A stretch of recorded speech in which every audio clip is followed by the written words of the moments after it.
Chandra institute के online classes में मैं आशीष सिंह आप सभी का स्वागत करता हूं दोस्त।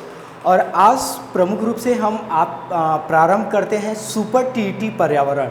आपके सुपर टेट के एग्ज़ाम में पर्यावरण के सिलेबस पर आज हम यहां से प्रारंभ करते हैं और विस्तार पूर्वक हम इसको आगे बढ़ाते हुए लेकर के चलेंगे। और हम आपसे इस सिलेबस के दरमियान पूरी तरीके से कहाँ से कैसे प्रश्न बनते हैं, कहाँ आपको ध्यान देना है, किन बातों को और करते हुए पूरे अंत तक हम आपको लेकर के चलते हैं। तो चलिए दोस्त, बात करते हैं पर्यावरण की। तो सबसे पहले यहाँ पर ध्यान दीजिएगा कि किसी भी विषय का प्रारंभ किया जाता है तो सबसे पहले उस विषय का अर्थ समझा जाता है। अब अगर हम आपसे बात कर रहे हैं पर्यावरण की, तो हमें और आपको मिलकर के ये समझना पड़ेगा कि पर्यावरण का अर्थ क्या होता है, आखिरकार है क्या पर्यावरण। उसके बाद क्रमानुसार हम आगे की ओर बढ़ेंगे और आगे की ओर बढ़ते हुए हम महत्वपूर्ण प्रश्नों की ओर आगे चर्चा करेंगे। बात करते हैं अगर हम पर्यावरण की कि पर्यावरण कहते किसे हैं या पर्यावरण होता क्या है, तो आप ध्यान दीजिएगा। सबसे पहले आपको ये जानना पड़ेगा पर्यावरण का अर्थ। और पर्यावरण का अर्थ जो जानना है आपको, वह दो यहाँ पे अर्थों में जानना है। एक इसके हिंदी परिप्रेक्ष्य में आपको इसका अर्थ जानना है और एक आपको जानना है इसका कौन सा परिप्रेक्ष्य, इसका अंग्रेजी परिप्रेक्ष्य। आप दोनों परिप्रेक्ष्य में आप पर्यावरण को जानेंगे। एक होगा आपका हिंदी परिप्रेक्ष्य और एक आपका क्या होगा, अंग्रेजी परिप्रेक्ष्य। सबसे पहले अगर हम हिंदी की बात करते हैं तो आपको पता है कि हिंदी में पर्यावरण दो शब्दों से मिलकर के बना है। एक शब्द है हमारा क्या, परि, और एक शब्द हमारा क्या है, आवरण। एक शब्द है परि और एक शब्द हमारा क्या है, आवरण है। तो अगर हम परि और आवरण को अगर हम ध्यान से देखें तो यहाँ पे परि का अर्थ होगा क्या, चारों ओर। परि का अर्थ क्या होगा, चारों ओर। और आवरण का अर्थ क्या होगा, घेरा या क्या करना, घेरना। अब देखिए यहाँ से आप ध्यान दीजिएगा कि पर्यावरण को यदि हम हिंदी परिप्रेक्ष्य में देखते हैं तो हमें पता चलता है कि पर्यावरण दो शब्द, हिंदी में दो शब्दों के संयोजन से बना है, परि और आवरण। जहाँ पर परि का अर्थ है चारों ओर और आवरण का अर्थ है क्या, घेरना। अब हम परिभाषा की बात करते हैं तो एक बात आप बहुत अच्छे से ध्यान देंगे कि पर्यावरण में कहीं भी परिभाषा का निर्माण करना है, कहीं पर भी परिभाषा बनानी है, परिभाषा के लिए आप मनुष्य शब्द का प्रयोग नहीं करेंगे, बल्कि जिस शब्द का प्रयोग करेंगे वह शब्द क्या है, जी। तो कुछ भी मत करिए, तीनों को आपस में मिला दीजिए और देखिए परिभाषा क्या हो गई, निर्मित हो गई। अब हम यहाँ पे परिभाषा लिख दे रहे हैं कि जो जीव को चारों ओर से, जो जीव को चारों ओर से घेरे हुए हैं, वह उसका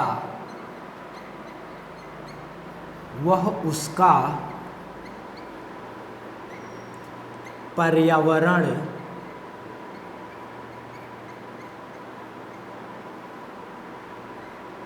कहलाता है।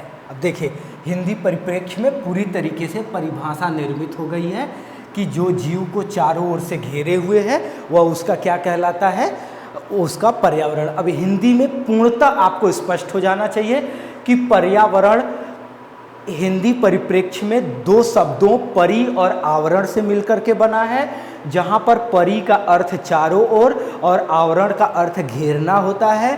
पर्यावरण की परिभाषा हमेशा जीव शब्द से निर्मित की जाती है, तो हमने तीनों को मिला दिया, परिभाषा बन गई कि जो जीव को चारों ओर से घेरे हुए है वह उसका क्या कहलाता है, तो वह उसका पर्यावरण।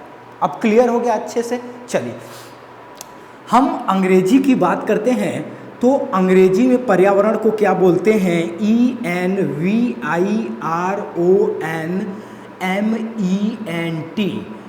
अंग्रेजी में पर्यावरण को कहते हैं इन्वायरमेंट। अब एक बात ध्यान दीजिएगा कि ये जो अंग्रेजी का इन्वायरमेंट शब्द है ये मूल अंग्रेजी का नहीं है, बल्कि इसका निर्माण हुआ है दूसरी भाषा से, और जिस भाषा से ये निर्मित हुआ है उस भाषा का नाम क्या है? फ्रेंच। मतलब ये अंग्रेजी का इन्वायरमेंट फ्रेंच भाषा से बना है। अब जैसे ही आपको ये पता चला कि अंग्रेजी का इन्वायरमेंट फ्रेंच भाषा से बना है, तुरंत आपके दिमाग में आता है फ्रेंच भाषा का कौन सा शब्द? तो ध्यान दीजिएगा, इन्वायरोनेर, ENVIRONER, इन्वायरोनेर वह शब्द है जिससे हमारा क्या बना है? अंग्रेजी का इन्वायरमेंट बना हुआ है। अब ध्यान दीजिए कि इस इन्वायरोनेर का अर्थ क्या होता है?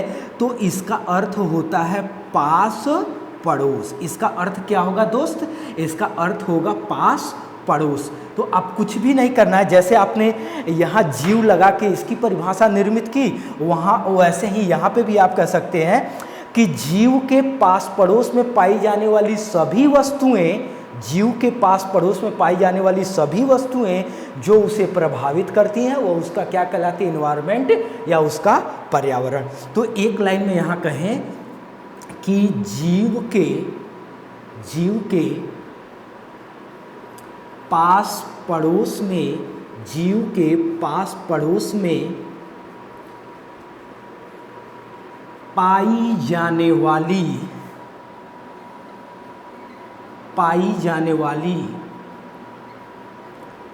सभी वस्तुएं जो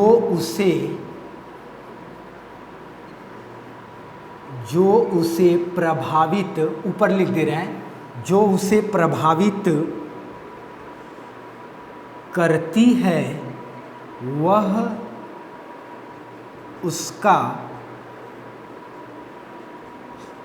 उसका पर्यावरण, वह उसका पर्यावरण कहलाती है। बहुत ही सरल तरीके से आपने शाब्दिक अर्थ पर अपना ध्यान दिया कि अंग्रेजी में हम पर्यावरण को इन्वायरमेंट बोलते हैं और यह फ्रेंच भाषा के इन्वायरोनेर शब्द से मिलकर के बना है, जहाँ पे फ्रेंच भाषा के इन्वायरोनेर का अर्थ होता है पास पड़ोस। तो जीव के पास पड़ोस में पाई जाने वाली सभी वस्तुएं जो उसे प्रभावित करती है वह उसका क्या कहलाती है? वह उसका पर्यावरण कहलाती है। तो दोस्त ये है क्या? ये आपके सामने है पर्यावरण की परिभाषा। अब देखिए पर्यावरण की परिभाषा हो गई। अब यहीं से हम एक प्रश्न बनाते हैं और आप प्रश्न का उत्तर दीजिएगा। हम ये देखते हैं कि आपकी किस प्रकार से समझ बनी हुई है और किस प्रकार से आप समझ पा रहे हैं। उसी के आधार पर हम इस श्रृंखला को आगे की ओर बढ़ाएंगे।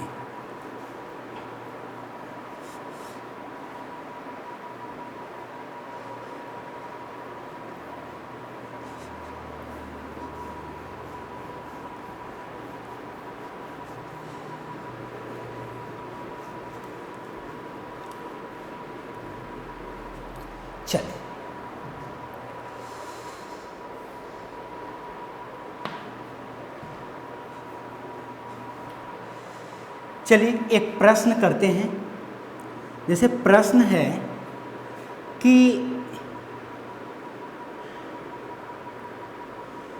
इन्वायरोनेर से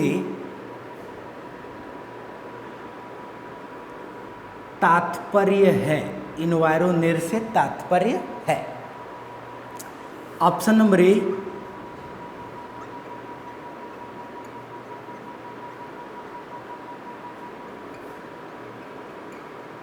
सजीव निर्जीव। ऑप्शन नंबर बी कह रहा है जैविक और जैविक। ऑप्शन नंबर सी कह रहा है क्या? पास पड़ोस। और ऑप्शन नंबर डी कह रहा है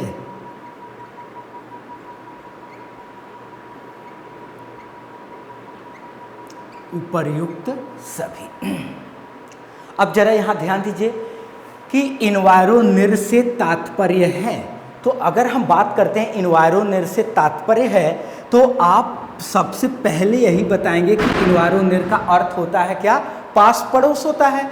तो अगर इन्वायरोनिर का अर्थ पास पड़ोस होता है तो ऑप्शन नंबर सी सही होना चाहिए। लेकिन आपसे इन्वायरोनिर का जब अर्थ पूछता, भाई आपसे अर्थ पूछता तब तो इन्वायरोनिर का अर्थ होता है पास पड़ोस।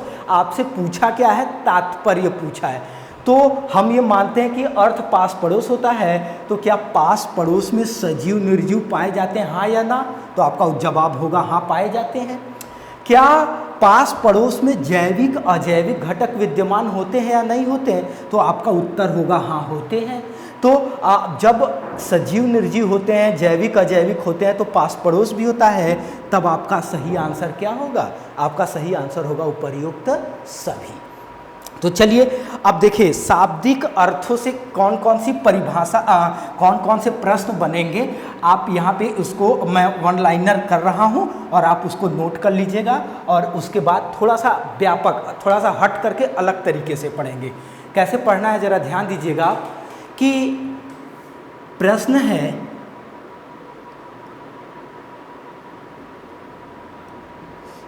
अंग्रेजी का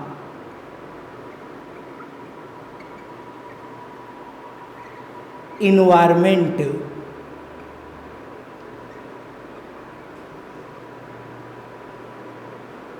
किस भाषा से बना है? आपका उत्तर क्या होगा? फ्रेंच भाषा से। नेक्स्ट प्रश्न,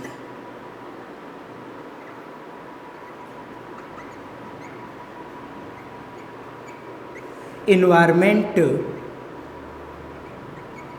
फ्रेंच भाषा के किस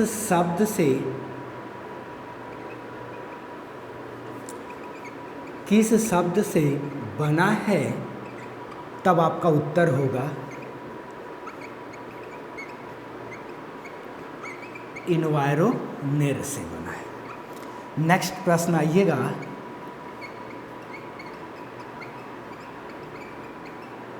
इन्वायरोनिर का अर्थ है, उत्तर आपका हो जाएगा पास पड़ोस। ये तीन आप स्क्रीनशॉट खींच लीजिए, ये तीन आपको अच्छे से याद रखने हैं, ये शाब्दिक अर्थों में। और एक जो हमने तात्पर्य पूछा था वो समझ के आधार पे अगर बनता है प्रश्न तो आपका कुछ उस प्रकार से बनेगा। चलिए आगे की ओर बढ़ेंगे। अब हम ये उम्मीद करते हैं कि पर्यावरण के अर्थ से अगर कोई प्रश्न बनता है तो आप आसानी से पर्यावरण के अर्थ से अब प्रश्न को हल करने के लिए आप तैयार हो गए हैं। आगे की ओर बढ़ते हैं। अब आप हेडिंग बनाइए,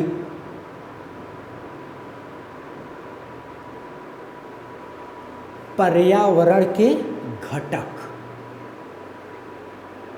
पर्यावरण के घटक, बात करते हैं पर्यावरण के घटक की, तो आप सबसे पहले नंबर पर यही ध्यान दीजिएगा, अगर आपसे पूछा जाए कि पर्यावरण के घटकों को कुल कितने भागों में बांटा गया है या बांटा जाता है, तो आपका जवाब क्या होगा?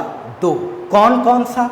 अगर आपसे पूछा जाए कि पर्यावरण के घटकों को जो 2 भागों में बांटा जाता है वो दोनों भाग कौन कौन सा है, तो आप तुरंत जल्दबाजी में कह देते हैं जैविक और अजैविक, लेकिन गलत। पर्यावरण को 2 भागों में जो विभाजित किया जाता है उसमें से एक होता है हमारा कौन सा? प्राकृतिक घटक होता है, और एक हमारा कौन सा होता है? मानव निर्मित होता है।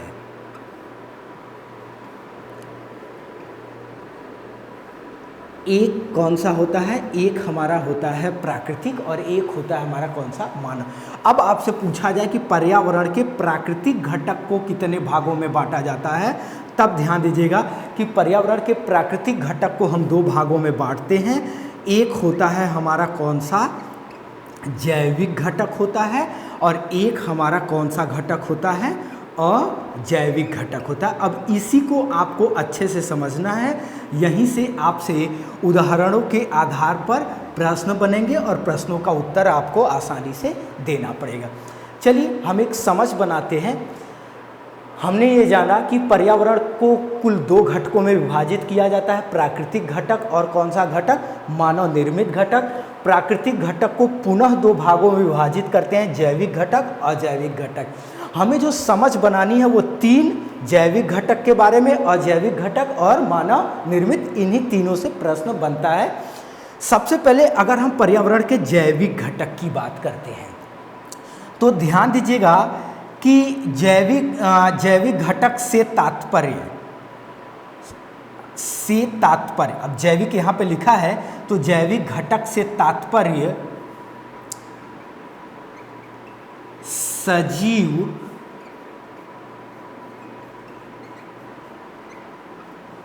प्राणियों के संसार से होता है। बस सीधा सा मतलब एक बात याद रखिएगा और वो बात आपका क्या होगा, सजीव। मतलब अगर धरातल पर, पूरे धरती पर वो सजीव है, वो चाहे जैसा हो, चाहे जिस प्रकार से हो, किसी ने भी बनाया हो, शर्त क्या है, सजीव। अगर वो सजीव है तो वो हमारा पर्यावरण का कौन सा घटक है, जैविक है। जैसे आप जीवों की 3 कैटेगरी, जैसे आप पशुओं को रख लीजिए, आप मनुष्यों को रख लीजिए,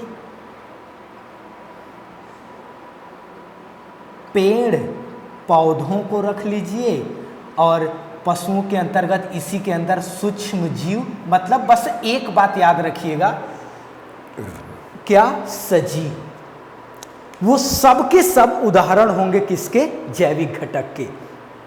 तो सीधे तौर पर जैविक घटक से तात्पर्य सजीव प्राणियों के संसार से होता है, जिनमें क्या पाया जाता है। अब एक शब्द में और आगे बढ़ा दीजिए कि जिनमें जीवन पाया जाता है। जिनमें क्या पाया जाता है, जिनमें जीवन पाया जाता है,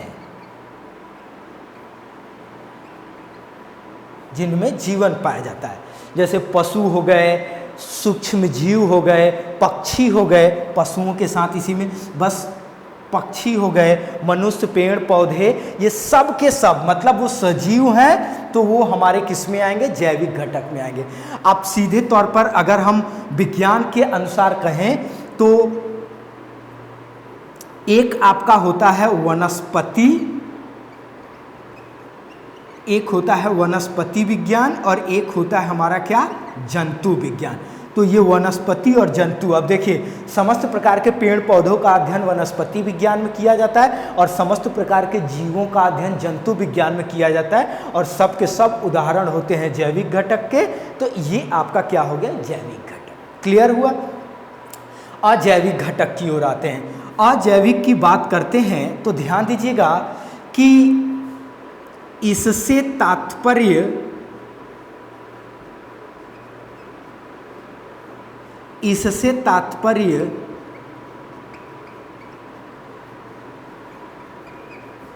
निर्जीव तत्वों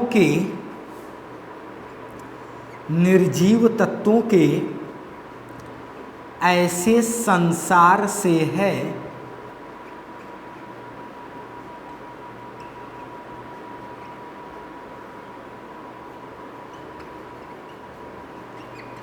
जिसका निर्माण किसने किया है, जिसका निर्माण प्रकृति ने किया है या प्रकृति द्वारा ने किया है, प्रकृति ने किया है। अब यहाँ पर ध्यान दीजिएगा, कह रहा अजैविक घटक से क्या तात्पर्य है, इससे तात्पर्य निर्जीव से होता है।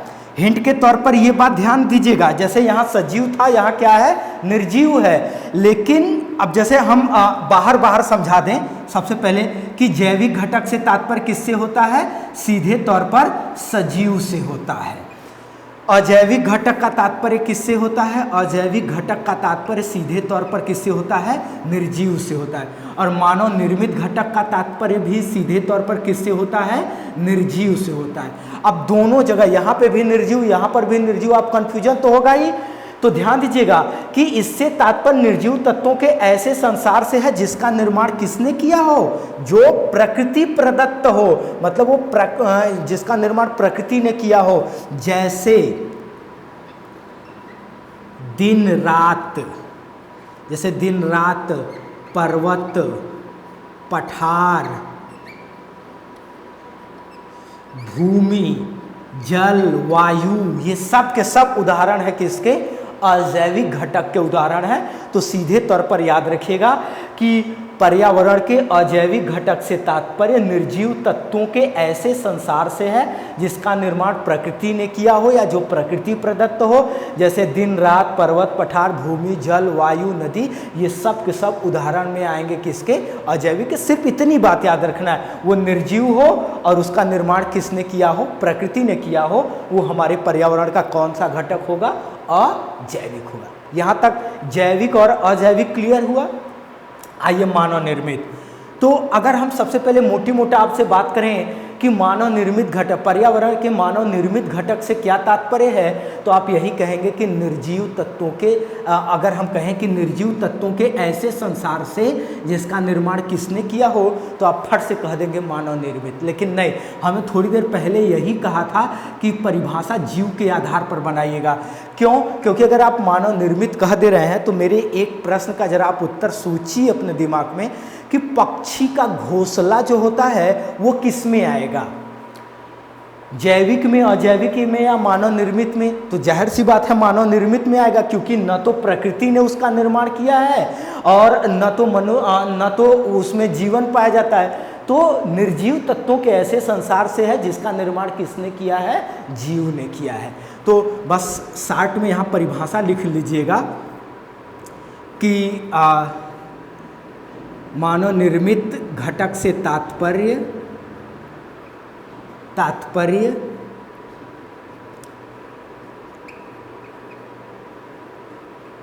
निर्जीव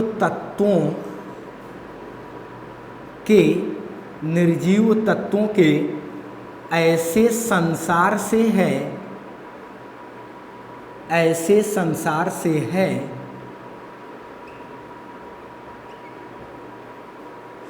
जिसका निर्माण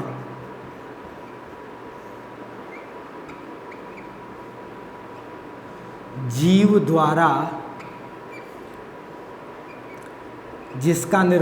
द्वारा किया जाता है। अब जैसे कि अगर हम बात करते हैं तो एक तो हमने पहले ही बता दिया, जैसे पक्षियों का घोंसला हो गया, हमारे शरीर पर कपड़े हैं, आपके हाथ में कॉपी है, कलम है, ऊपर पंखा चल रहा है।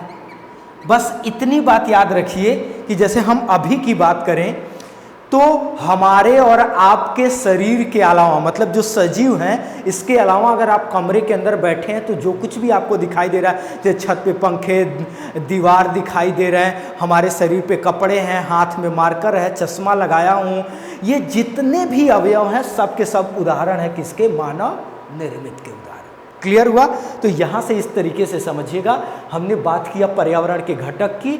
आपने देखा पर्यावरण के 3 घटक होते हैं, एक प्राकृतिक होता है और 2 होते हैं, प्राकृतिक और मानव निर्मित। प्राकृतिक को 2 भागों में, जैविक, अजैविक, और मानव निर्मित हो गया। उसके बाद जैविक को, जैविक घटक से तात्पर्य सजीव प्राणियों के ऐसे संसार से होता है जिसमें क्या पाया जाता है? जीवन पाया जाता है। इसमें पशु, पक्षी, मनुष्य, पेड़ पौधे इत्यादि आते हैं। ये इस तरीके से आपको इसे समझना है, ठीक है। अब या तो अगर नोट्स के तौर पर अगर कहिए तो हम शार्ट्स में आपको नोट्स कैसे बनाना है, हम आपको ऐसे 60 नोट्स बना देते हैं।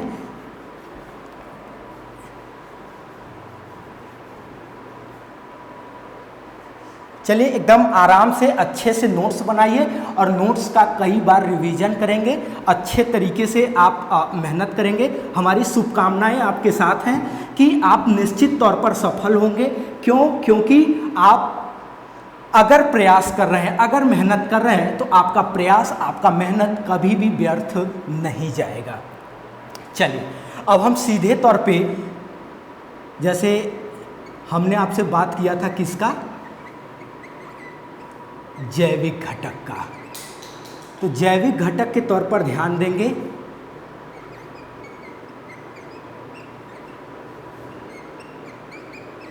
इससे तात्पर्य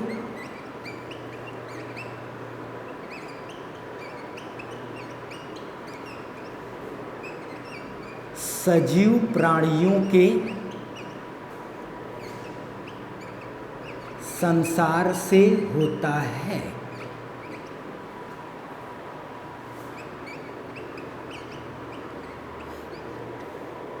जिसमें जीवन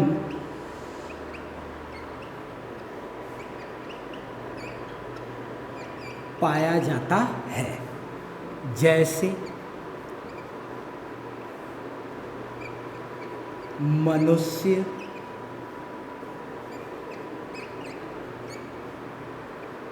पशु पक्षी,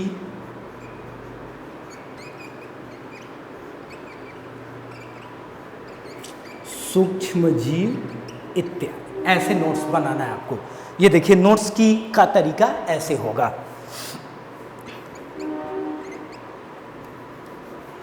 दूसरे नंबर पे हेडिंग बनाइए, अजैविक घटक,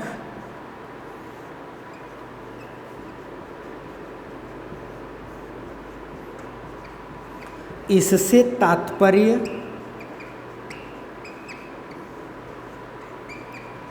निर्जीव तत्वों के ऐसे संसार से है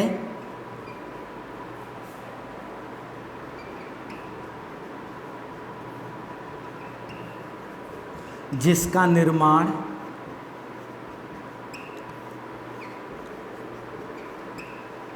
प्रकृति ने किया हो, जैसे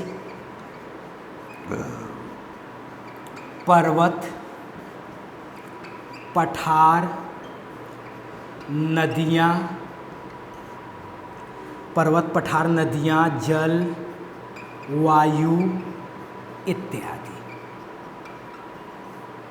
और तीसरे नंबर पर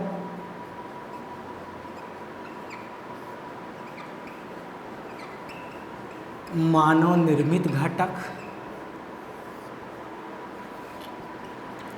ध्यान दीजिएगा, इससे तात्पर्य